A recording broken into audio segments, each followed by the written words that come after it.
Friends, ನಮ್ಮ Bengaluru Bulls ನಿನ್ನೆ ದಬಾಂಗ್ ದಿಲ್ಲಿ ಟೀಮ್ನಲ್ಲಿ ಆಟ ಆಡಿ ಯಾವ ಥರ ಮ್ಯಾಚ್ ಆಡಿದೆ ಅಂತ ಹೇಳಿ ನಮ್ಮ ಬೆಂಗಳೂರು ಬುಲ್ಸ್ ಟೀಮ್ ಕೋಚ್ ಅವರು ಏನು ಹೇಳಿದ್ದಾರೆ ಅಂತ ನೋಡೋಣ. ಅದಕ್ಕಿಂತ ಮುಂಚೆ ನೀವು ಸಬ್ಸ್ಕ್ರೈಬ್ ಮಾಡಿ, ಪಕ್ಕದಲ್ಲಿರೋ ಬೆಲ್ ಬಟನ್ ಆನ್ ಮಾಡ್ಕೊಳ್ಳಿ ಫ್ರೆಂಡ್ಸ್. ನೋಡಿ ಬನ್ನಿ friends, Bengaluru Bulls team coach ಅವರು ಏನು ಹೇಳಿದ್ದಾರೆ ಅಂತ ಕೇಳೋಣ. ಈಗ ಬೆಂಗಳೂರು ಬುಲ್ಸ್ ಟೀಮ್ ಕೋಚ್ ಅವರು ಹೇಳ್ತಾರೆ, ಅಲ್ಲಿ ರೀಜನ್ ಅವರು ತುಂಬ ಸ್ಲೋ ಆಗಿ ಆಟವನ್ನು ಆಡ್ತಿದ್ದಾರೆ ಅಂತೇಳಿ ಹೇಳ್ತಿದ್ದರು.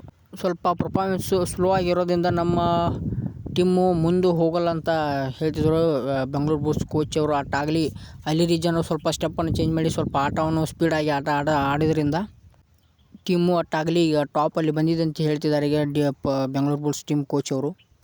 ಮತ್ತು ಅಲ್ಲಿ ರೀಜನ್ ಅವರು ತುಂಬ ಅದ್ಭುತವನ್ನು ಆಟ ಆಡಿ ಹಾಗೆ ಹೇಳಿದರು ಅವ್ರಿಗೆ, ನಮ್ಮ ಟೀಮ್ ಬೆಂಗಳೂರು ಬುಲ್ಸ್ ಟೀಮ್ ಟಾಪಲ್ಲಿ ಹೋಗ್ತಿ, ಈಗ ಅಂತೂ ನಾವು ಹೋಗ್ತಿಲ್ಲ ಅಂತ ಮಾಡಿದ್ವಿ, ಆದರೂ ಹೋಯ್ತು ನಮ್ಮ ಟೀಮು, ತುಂಬ ಹೆಮ್ಮೆ ಆಗ್ತಿದೆ ಅಂತ ಹೇಳ್ತಿದ್ದಾರೆ ಬೆಂಗಳೂರು ಬುಲ್ಸ್ ಕೋಚ್ ಅವರು.